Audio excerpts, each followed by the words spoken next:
Hello कृदा family, कैसे हो आप सब लोग। आज हमारा सबसे पहला ऑनलाइन पॉडकास्ट आप देखने जा रहे हैं फिर से रुमा मैम के साथ। तो रुमा मैम कैसे हो आप? मैं ठीक हूँ। आप बताइए, आप कैसे हैं? मैं बहुत अच्छा हूँ मैम। तो बाय द वे, आप सब लोग जो नहीं जानते रुमा मैम को, रुमा मैम हमारी टैरो कार्ड रीडर है और हमारी एस्ट्रो साइंस के बारे में काफ़ी कुछ जानती है। हमारे काफ़ी सारे जो मैम के जो क्लाइंट्स हैं उनकी हीलिंग करती है। तो आज मैम से जानना चाहेंगे मेंटल इश्यूज़ के बारे में कि क्या क्या कैसे कैसे लोग बाग मेंटल हेल्थ को फेस कर रहे हैं। तो मैम, सबसे पहले आपके जो मेंटल इश्यूज़ के बारे में क्या कहना है लोगों के? देखिए, सबसे पहले मैं कहूँगी मेंटल हेल्थ आज की डेट में सबको होता है। लाइफ में हर किसी के अप एंड डाउन बहुत ज़्यादा होते हैं और उस अप एंड डाउन में हम कैसे उस सिचुएशन से डील करते हैं ये इम्पोर्टेंट होता है। तो स्पिरिचुअलिटी को आप लेकर चल सकते हैं, चाहे आप रिलीजियस चीज को भी लेकर अपने इश्यूज को हील कर सकते हैं। मेरा मानना है स्पिरिचुअलिटी अलग है। स्पिरिचुअलिटी में हम अपने सोल को जानते हैं और रिलीजियस चीजों में हम बिलीव्स हमारे होते हैं। तो हम बात करेंगे कि किस तरीके से मेंटल हेल्थ के इश्यूज को हील कर सकते हैं। आप जैसे कहीं ना कहीं आपको स्ट्रेस हो रहा है, तो स्ट्रेस को कैसे करना है। सबसे मेरा ये मानना है कि हमें कहीं ना कहीं बात करनी चाहिए लोगों से। हमें चाहे कोई फ्रेंड्स हो या फैमिली मेंबर्स हो, हमारा इंटरेक्शन ज्यादा जरूरी होता है। जितना इंटरेक्शन होगा उतना ही हमारे इश्यूज कहीं ना कहीं सॉर्ट आउट होएंगे। सबसे ज़्यादा मैम जो हमारे मेंटल हेल्थ इश्यूज़ हैं वो हमारे रिश्ते सबसे पहले ख़राब करता है, जैसा मेरा मानना है या फिर मैंने ऑब्जर्व किया है। हाँ, हाँ जी। देखो, सबसे पहले आपने ये बात बिल्कुल सही कही है कि हमारे रिश्ते खराब करता है। एक मेंटल हेल्थ इशू रिश्ते खराब भी करता है और रिश्ते जो होते हैं वो ठीक भी करते हैं। अब जैसे सपोज करो किसी के घर में मेंटल हेल्थ के इश्यूज हो रहे हैं, किसी को एंजाइटी हो रहा है या फियर्स हो रहे हैं, घर वाले हो जाता उनको नहीं समझ आता है कि हम क्या करें। ठीक है, वो कहीं आज की डेट में भी लोगों को साइकेट्रिस्ट के पास, काउंसलर जाने के पास भी हेजिटेट करते हैं। घर वाले ही सबसे बड़ा एक सोल्यूशन होते हैं कि वो कैसे सपोर्ट कर रहे हैं, तब जाकर कहीं ना कहीं एक मेंटल हेल्थ ठीक होती है। अगर आप देखो स्ट्रेस रहोगे, फ्रस्ट्रेट रहोगे, तो ऑब्वियसली आपके रिश्ते कहीं ना कहीं खराब होंगे, वो प्रॉब्लम जरूर करेंगे। तो यही है कि उसको कैसे मैं तो यही कहती हूँ, अगर किसी के भी इश्यूज हो रहे हैं ना, बात करिए। बात करिए, जब तक आप बात नहीं करोगे तब तक वो प्रॉब्लम बढ़ती ही जाएगी। हमें नहीं पता कि सामने वाला क्या फेस कर रहा है, बट उसका सपोर्ट बहुत ज्यादा जरूरी होता है। वैसे एक और सीन है कि मेंटल हेल्थ को ना, और जो मेंटल प्रॉब्लम होती है लोगों को, ये जो डिसऑर्डर्स होते हैं, डिप्रेशन, एंजाइटी है, तो लोग बाग इसे, मतलब जो जनरेशन गैप्स है आज के टाइम पे, उसे बीमारी ही नहीं मानते। ठीक है, तो थोड़ा सा हमें शायद इस बारे में भी सोचना चाहिए कि हमारे जो मतलब जो हमारी इससे पहले वाली जनरेशन है, हम तो जेन जीज या मिलेनियम में आते हैं, तो उससे ही पहले वाली जो जनरेशन है, लाइक हमारे पेरेंट्स या दादाजी, इन सब लोगों को भी इनकरेज करना चाहिए मेंटल हेल्थ के लिए, हाँ जी, कि बिल्कुल मेंटल हेल्थ के रिगार्डिंग उन्हें अवेयर रखना चाहिए। राइट। आज की डेट में देखो, सबको ही कहीं ना कहीं इश्यूज ऐसे हो रहे हैं क्योंकि stress, work life, family life, हर चीजें बहुत ही प्रेशराइज करके हो रहा है। आगे के टाइम में हम ये नहीं कहेंगे कि हमारे जो पेरेंट्स हैं उनके टाइम में ऐसे इश्यूज होते थे या नहीं होते थे, होते थे, बट उस टाइम भी अवेयरनेस कम थी। आज की डेट में अवेयरनेस ज्यादा है, तो हमें थोड़ा सा इस चीज को देखना चाहिए कि किस तरीके से इश्यूज। एक और चीज़ है ना मैम, एक और चीज़ है कि जितनी ज़्यादा अवेयरनेस बढ़ती जा रही है ना, उतना ज़्यादा ही डिप्रेशन बढ़ता जा रहा है आज के समय में, पहले के मुताबिक। राइट, आज की जनरेशन में जो देख राइट, रहा है। बिल्कुल सही कह रहे हो। और डिप्रेशन आजकल, मैंने आपको बताती हूँ, डिप्रेशन की भी मैंने इसमें भी केस स्टडी करी हुई है न्यूमरोलॉजी में। तो मैंने मैक्सिमम नंबर देखे हैं 2, 8, 9 और 4 वाले। ये कहीं ना कहीं इनको डिप्रेशन के कारण बनेगे। वैसे सिर्फ लोगों को लगता है जिनकी सिर्फ बर्थ डेथ होती है ये। नहीं, जिनका बेसिक नंबर हो सकता है, डेस्टिनी नंबर हो सकता है, ज़ोडिएक, या जिनके नाम में बहुत ज्यादा ऐसे नंबर्स आ रहे हैं, तब ये अच्छा, डिप्रेशन के इनको ज्यादा चांसेस हो सकते हैं। बाद में आपके जो बहुत सारे क्लाइंट्स होते हैं, और वो सब आपके पास किस लेवल को लेके, मतलब किस चीज़ को लेके आपके पास आते हैं बेसिकली, जो अगर उन्हें मेंटल हेल्थ इश्यूज हो रही है? देखो अगर मेंटल हेल्थ के मैंने देखा है अगर इश्यूज होते हैं ना आजकल सोशल मीडिया बहुत ही ज़्यादा इम्पैक्ट करता है। ठीक है, कहीं ना कहीं इन-लॉज की तरफ से भी मेंटल हेल्थ के इश्यूज आ सकते हैं।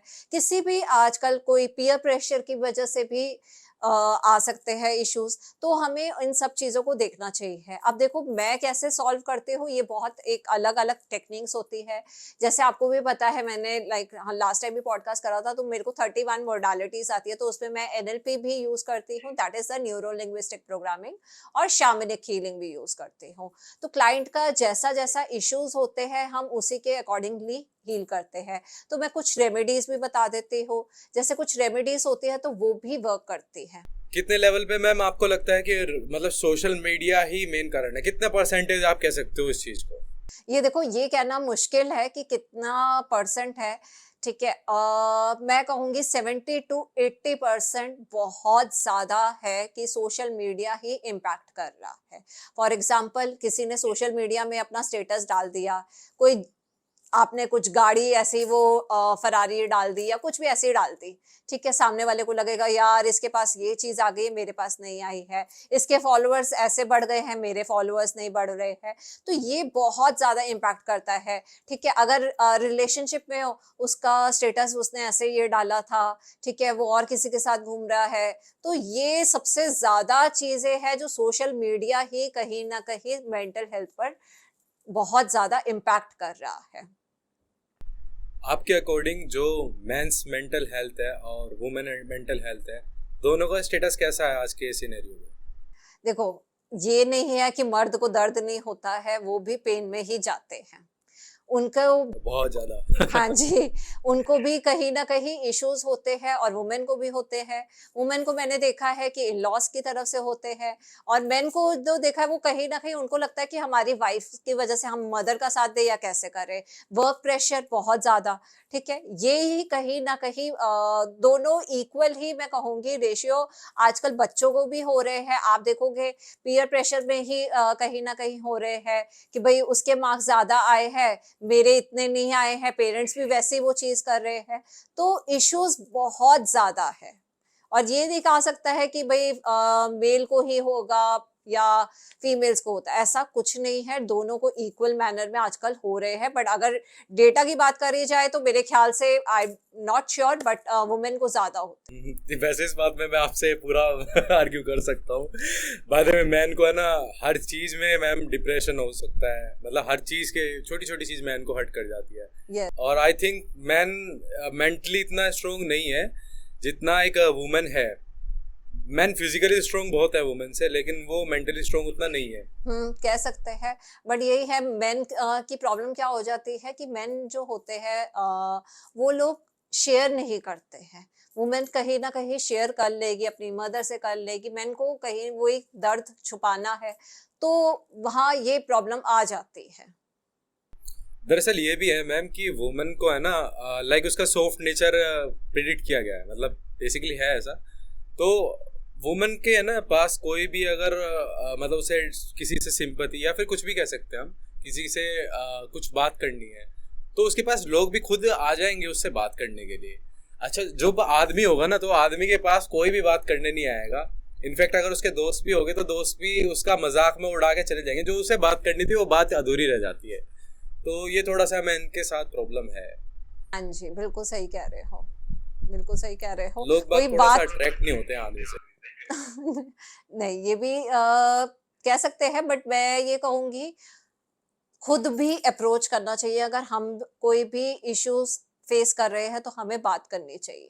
बाय द वे, आपके हिसाब से आपने स्पिरिचुअलिटी के बारे में बताया था, तो आपका मानना कैसे है कि स्पिरिचुअलिटी कैसे मेंटल हेल्थ को हमारी सही कर सकती है? देखो सबसे ज्यादा जो चीज आ जाती है स्पिरिचुअलिटी में मेंटल हेल्थ को कैसे हम ठीक कर सकते हैं, मेडिटेशन करके। मेडिटेशन अगर आप जितना करोगे तो उससे भी आपकी नेगेटिव एनर्जी निकलेगी। ठीक है, और मेडिटेशन करके कुछ टेक्निक्स होती है, अब जैसे मेंटल हेल्थ में भी बहुत सारी चीजें हो जाती है, एंजाइटी हो जाता है, डिप्रेशन हो जाता है, फियर्स हो जाते हैं, ठीक है, बहुत तरह तरह के कईयों को ट्रिगर होते हैं, तो उनको भी हम ठीक कर सकते हैं। अब मैं जैसे आप लोगों को कुछ एक टेक्निक बताती हूँ जो मेरी फेवरेट टेक्निक है। अगर कोई भी आपको एंजाइटी हो रही है तो उसको कैसे हील करना है। आपको एक इमेजिन करना है कि आप एक ब्यूटीफुल जगह में जा रहे हो, वहां पर आप देखो कि एक हीलिंग वाटर आ रहा है, चाहे वो माउंटेन से आ रहा है या कहीं से भी आप वो वाटरफॉल आ रहा है, ये आप इमेजिन खुद भी कर सकते हो। वो जो हीलिंग वाटर है, आपने उसमें इमेजिन करना है कोई सा भी कलर, डार्क कलर ना हो, ठीक है। आप वो हीलिंग वाटर के पास जा रहे हो और आप एक इमेजिन करो कि आपके हाथ में मग है, आपके हाथ में मग है, ठीक है। जहां जहां आपको एंजाइटी हो रही है, एंजाइटी कहाँ कहाँ कहीं पे भी हो सकती है, किसी को चेस्ट पे हो सकती है, किसी को सर पे हो सकती है, कई बॉडी के पार्ट में भी किसी में भी हो सकती है। आपने वो वाटर को इस तरीके से अपने हैंड को यूज करना है और यूं ऐसे डालना है, I am removing all the anxiety, I am removing all the anxiety. आपको फिर एक इमेजिन करना है कि आपके हाथ में एक स्क्रब है और वही स्क्रबर जो हम लूफा यूज करते हैं, आपने इमेजिन करना है कि हम नेगेटिविटी रिमूव कर रहे हैं। ये अगर आप दिन में भी 4-5 बार कर लेते हो और 21 डेज रेगुलरली कर लेते हो, गारंटी है कि आपकी एंजाइटी रिमूव होगी। बहुत तरीके होते हैं, ये मैंने एनएलपी की एक टेक्निक बताई है, ठीक है, जिससे एंजाइटी रिमूव हो सकती है। आपके हिसाब से मतलब आपने जो टेक्निक बताई है, आपके जो क्लाइंट है आपने कभी उन्हें अप्लाई करते हुए देखा या फिर आपने कभी उनसे फीडबैक लिया मैम इसके बारे में? Yes, definitely. मैं सिर्फ एक टेक्निक नहीं बताती हूँ, मैं बहुत टेक्निक्स बताती हूँ और असर होता है। मैं ये कह देती हूँ कि आप अगर बहुत ही ज्यादा डेडिकेशन के साथ अगर आप कोई चीज करोगे तो उसका रिजल्ट जरूर मिलेगा। बट अगर ये बोलो कि मैं 2 घंटे का एक सेशन आपसे वो एनएलपी का या शामनिक हीलिंग का ले ले तो असर हो जाएगा, ऐसा नहीं है। मैंने एक बार आपकी चीज को क्लियर कर दिया है, उसके बाद आपको खुद को ही करना है। मैंने आपको टेक्निक बता दी है, उसके बाद आपको ही करना है। तो ये बहुत बड़ी चीज आ जाती है कि असर दिखता है अगर कोई भी रेमेडी हो या कोई टेक्निक्स हो, अगर उसको अच्छे से फॉलो करे तो। शैमनिक हीलिंग जिसके बारे में हमने पहले भी बात करी थी, और आपके सामने आपने कभी शैमनिक हीलिंग को कभी मतलब प्रैक्टिस किया है या फिर आपके क्लाइंट ने कभी? बहुत ज़्यादा करते हैं। वैसे लोगों को शैमनिक हीलिंग के बारे में इतना ज़्यादा पता नहीं है, बट जो जिनको पता है और मैं क्लाइंट्स को बता देती हूँ कि क्या चीज़ है, तो अगर वो करते हैं तो कहीं न कहीं वो ठीक भी होते हैं। सबसे आप मैंने दोबारा बता दीजिए मैम शैमनिक हीलिंग होता क्या है वैसे? लोग बाग ना थोड़ा सा इच्छुक ज्यादा है जानने में इसमें। जी, ज़रूर। शैमनिक हीलिंग एक नेचर से कनेक्ट होकर चीज़ें होती है। ये हमारे डीप रूटेड इश्यूज़ को हील करती है, चाहे कोई भी इश्यूज़ हो। एक ना मैम इन्फ्लुएंसर है जेरी सिंह करके, और वो क्या कर रहा है आज के समय पे, वो ब्लैक होल की दुनिया की जो सबसे मुश्किल ट्रेनिंग है वो कर रहा है। और अभी वो उसका चैप्टर 2 चल रहा है जहाँ पे कि वो लद्दाख या फिर कश्मीर जैसी जगह पे जाता है और वहाँ पे मतलब जो ट्रेनिंग करता है ना, इट वाज वेरी मतलब जो इतनी हार्ड होती है ना मैम वो ट्रेनिंग, आप देखोगे तो वो भी एक शैमनिक हीलिंग का ही पार्ट है। और जो जेरी सिंह है वो मतलब आई आई थिंक वो कहीं बाहर से है, मतलब वो यहाँ का इंडियन नहीं है, लेकिन वो पूरी शुद्ध हिंदी में बात करता है। आप कभी उस इन्फ्लुएंसर को सर्च करोगे ना तो आप देखोगे वो जो ब्लैक होल की ट्रेनिंग को कर रहा होता है तो वहाँ पे वो मार्शल आर्ट्स को और काफ़ी सारी जो तलवारबाजी होती है उन कलाओं पे महारत हासिल कर रहा होता है। तो ये भी शैमनिक हीलिंग का एक पार्ट है जो मैं लोगों को वैसे ही बताना चाहता था। तो हाँ मैम, हम मेंटल इश्यूज़ पे तो हम बात ही कर रहे थे, तो जैसे कि सोशल मीडिया पे हमारा बहुत इम्पैक्ट पड़ा है मेंटल हेल्थ का, और ऐसा भी है कि हम कुछ 6 या 7 सालों में देख पा रहे हैं मैम कि मेंटल इश्यूज बढ़ते जा रहा है। अच्छा, एक कितना लॉन्ग मतलब कितना लंबा जा सकता है मैम? लाइक अभी तो जैसे बुखार और इन सब चीज़ों की, ये जो कैंसर, इन सब चीज़ों की भी एक अलग से मेडिकेशन चलती आ रही है बहुत पहले से। अब डिप्रेशन को लेके भी एक अलग से hospital, I think mental health hospital खुला करेंगे जैसा मुझे लग रहा है आ गया आने वाले टाइम पे। देखो, मैं आपको एक चीज़ बताती हूँ। अगर आपने ये देखो कैंसर की भी बात करी है, ठीक है? अब पता है क्या है कैंसर, इसको कैंसर है। कैंसर बीमारी है, ठीक है, बट कैंसर क्या होता है, जब आपके ना सेल्स वीक हो जाते हैं ना, तब कैंसर बनता है, ठीक है। अब मैंने आपको एक चीज बताती हूँ, एक ऑथर का नाम बता रही हूँ, अनीता मुरजानी, ठीक है, आप नेट पे सर्च करना। हाँ जी, उनका जो था, उनको लास्ट स्टेज कैंसर था और उन्होंने अपने कैंसर को हील करा। अब भी वो इतनी बुक्स लिखते हैं, इंस्पायर करते हैं, ठीक है। वही है कि अगर हम अपने सबकॉन्शियस माइंड में अगर हम ऐसा थॉट बिठा ले कि हमें ये हो रहा है, वो हो रहा है, वो होगा ही। आपको नेगेटिव चीजें नहीं देनी है। मैं आपको एक एग्जांपल बताती हूँ, मेरे ही कोई नोन में ही है, उनको कैंसर है, ब्लड कैंसर, ठीक है, but she is very active, ठीक है। अपने आप को बिजी करती है। मैंने ऐसे भी लोगों को देखा है, आप देख लो, अगर बात करें युवराज सिंह ने भी, चलो ट्रीटमेंट हुआ, बट कहीं ना कहीं हम मेडिसिन को नहीं डिनाई करेंगे, हमारी जो चीज है उस वो तो चलेगी, बट उसके बाद जो हमारे इश्यूज है ना, सिर्फ सबकॉन्शियस माइंड में ही हमारे को, अगर हम ये सोचे बीमार है तो वो बीमारी जाएगी। दिन के 60,000 थॉट्स होते हैं, 90% आपके नेगेटिव है होगे। आपको ही पॉजिटिव करना है अपने थॉट को। अगर मैं ये सोच लूं मैं बीमार हूं, मेरे साथ तो कुछ भी अच्छा नहीं होता है, हम क्या कर रहे हैं, कर्स कर रहे हैं, और ये यूनिवर्स में हम वैसा मैसेज दे रहे हैं, तो हमें वैसा मैसेज नहीं देना है। हाँ जी, हमें यूनिवर्स में ऐसा मैसेज नहीं देना है कि हम बीमार हैं, हमारे साथ ये हो रहा है, ये कर्स कर रहे हैं, हमें कर्स नहीं करना है, हमें अपने आप को हील करना है, तो हमें पॉजिटिव थॉट देने हैं, क्योंकि जो हम बोल रहे हैं वो यूनिवर्स में वाइब्रेशन वैसी जा रही है, तो हमें ऐसी चीजें नहीं बोलनी है। जी। तो एक और चीज़ है मैम, आपके हिसाब से कोई तरीका है जो हम किसी बात को सबकॉन्शियस माइंड में बिठाना चाहे? लाइक कल मैं बहुत बड़ा म्यूजिशियन बन जाऊंगा, ये मेरी सोच है।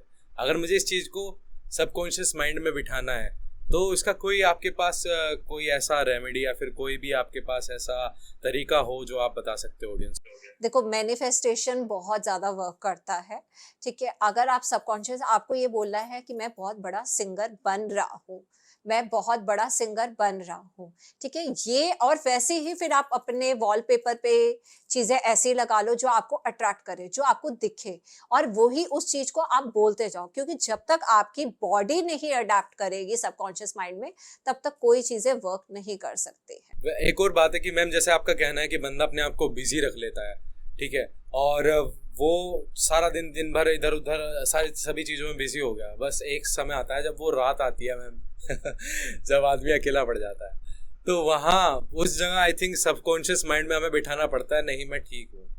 तो ये चीज़, इस चीज़ का थोड़ा सा मतलब लोगों को नहीं पता है कैसे करते हैं। देखो, सबसे पहले वही मैंने कहा है, आप लिखो पेपर में, ठीक है, और डेली ही लिखो जो आप चाहते हो। पहले आपको रिलीज करना है, जितना आप रिलीज करोगे तब भी असर होगा। और हो सके ना तो अर्ली मॉर्निंग मेडिटेशन करो, उसमें कहीं ना कहीं आपकी जो वाइब्रेशन होगी ना, वो रेज होगी। अर्ली मॉर्निंग मेडिटेशन कर सकते हो, ब्रह्म मुहूर्त का बेस्ट माना जाता है 3 से 5। अगर आप वो मेडिटेशन अगर आप करते हो तो आपके अंदर कहीं ना कहीं चेंजेस आएंगे। और अगर पॉसिबल है तो ब्रह्म मुहूर्त में कर रहे हो तो ओम का ही सिर्फ मेडिटेशन करो। आप 30 डेज करो रेगुलरली, सेम टाइम पर, आपकी वाइब्रेशन आप देखोगे कि किस तरीके से चेंज हो रही है। वैसे मैम, आपको मतलब जैसा आपकी बातों से लग रहा है कि आपको रेमेडीज बहुत पता है। हमारे मैं मतलब बहुत इच्छुक हूँ जानने में कि ये इसका इलाज क्या है। आपको रेमेडीज बहुत सारी पता है जिससे हम मेंटल हेल्थ को अपनी हम सोल्व कर सकते हैं, अपनी चीज़ों पे सक्सेस पा सकते हैं, तो आगे हम उसे कैसे परस्यू करें? अब मैं आपको रेमेडीज बताती हूँ जो सबसे ज्यादा जरूरी होती है अपनी पहले नेगेटिव एनर्जी को रिमूव करने के लिए। ठीक है, आपको करना क्या है, एप्सम सॉल्ट लेना है, 3 से 4 स्कूप लेने हैं, ठीक है, और उसको आप बकेट में डाल दीजिए, पानी में डालकर बे लीफ रख दीजिए, और लेमन ऑयल, लेमन आप ऑयल भी यूज कर सकते हैं, लेमन भी यूज कर सकते हैं, ज्यादा मत यूज करिए, 3 ड्रॉप्स लेमन ऑयल की। और यही इंटेंशन डालिए कि मेरी बॉडी में जितनी भी नेगेटिव एनर्जी है या मुझे कुछ भी है, तो वो निकल जाए इस वाटर के थ्रू। 3 बार इंटेंशन डालिए, ठीक है। फिर इसके बाद आपको उसका वाटर का बाथ लेना है। ये आपको कितने डेज करना है? 3, 5, 7, 9 या 11 डेज रेगुलरली करिए। आप देखेंगे कि आपको अंदर चेंजेस आ रहे हैं, आपकी नेगेटिव एनर्जी रिमूव हो रही है। ये हमारी नेगेटिव एनर्जी को रिमूव करने के लिए हमारी रेमेडी थी। हाँ जी। एक और रेमेडी है, आप ये भी कर सकते हैं। कॉफी लेनी है और एप्सम सॉल्ट लेना है, इसको अच्छे से मिक्स कर दीजिए और अपनी बॉडी में रब करिए और यही बोलिए कि मेरी बॉडी में जितनी भी नेगेटिव एनर्जी है वो रिमूव हो जाए। मेरी लाइफ में कहीं भी ब्लॉकेज है या मेरे को कोई भी एंजाइटी कुछ भी है, जहां जहां आपको हो उस जगह में आपको रब करिए। तो ये भी एक इफेक्टिव रेमेडी है। अगर मैं बहुत ज़्यादा स्ट्रेस फील कर रहा हूँ या कोई भी हमारी जनता में, हमारी ऑडियंस का कोई भी बंदा, किरदा फैमिली में से अगर कोई भी स्ट्रेस फील कर रहा है मैम, तो बताइए उसके लिए क्या रेमेडी है? आपको एक बाउल लेना है और उसमें पानी भरना है और अपनी इंडेक्स फिंगर जो है उसमें आप अपना हाथ रखिए, मतलब इंडेक्स फिंगर आपको उस बाउल में रखनी है, ठीक है। और धीरे से इंडेक्स फिंगर आपको रखनी है और फिर अपनी पानी में अपनी प्रॉब्लम्स को बोलिए, धीरे धीरे बोलिए, जैसे भी आपको लगता है आप बोलिए और वो उस पानी को आप अपने घर से दूर फेंक दीजिए, ठीक है। किसी भी पौधे में, किसी भी गमले में नहीं डालनी है। ये करिए, आप देखेंगे। और कहते हैं फुल मून में ही ज्यादा लोगों को एंजाइटी वगैरह स्टार्ट हो जाती है, ठीक है। तो आप उस टाइम भी आप कर सकते हैं। आपको ये विद्या जो है वो कहाँ से मतलब प्राप्त हुई? कहाँ से आपको इतना पता लगा कि मुझे इतनी सारी चीज़ों के बारे में जानना चाहिए? ये तो बस कहते हैं ना, कृष्ण जी कहीं ना कहीं वो चीज आपकी लाइफ में लाते हैं, तो बहुत ज्यादा हो लाइक था कि हाँ, क्यूरियोसिटी जितना रखोगे ना आप, नॉलेज बढ़ती जाएगी। मैं एक और रेमेडी शेयर करती हूँ नेगेटिव एनर्जी के लिए। तो वो रेमेडी क्या है, आपको वाइट प्लेट लेनी है, ठीक है। सेरेमिक प्लेट आप यूज कर सकते हैं, उसमें 3 कोल डालने हैं, यानी कोयला, ठीक है। और आप अपने बेड के नीचे रख दीजिए। ये 7 दिन करिए और नेक्स्ट डे आपको रिमूव कर देना, उसको कोयले को आप फेंक दो, ठीक है। ये आप 7 डेज भी अगर आप करते हैं तो आपकी काफी नेगेटिव एनर्जी भी रिमूव। किस्मत किस्मत किस्मत। तो किस्मत के बारे में अगर हम बात करें तो उसकी कोई रेमेडी बताओ जिससे मेरी किस्मत अच्छी हो जाए।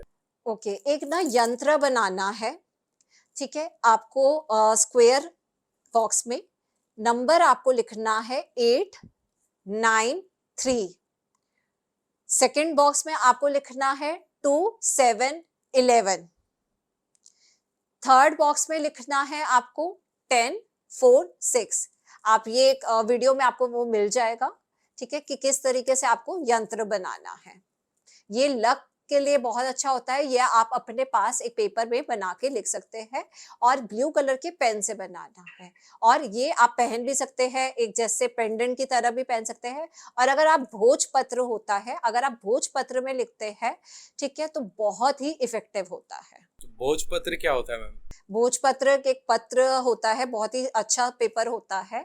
और वो कहते हैं कि अगर उस पेपर को गाय को भी खिला दो ना तब भी अच्छा माना जाता है। वो पेपर ऐसा भी होता है कि गाय भी खा सकती है, वो कोई नुकसान वाला नहीं होता। और आपको ये अमेज़न से भी मिल जाता है। वैसे ये मतलब तंत्र विद्या का ही पार्ट होता है क्या, या फिर ये नॉर्मल आप हमारे जो एक तरह से नुस्खे जिसे बोल देते हैं वो होता है? देखिए, ये नॉर्मल एक रेमेडीज होती है, ठीक है। और तंत्र विद्या की भी अलग अलग रेमेडीज होती है, तो हम वो भी कर सकते हैं।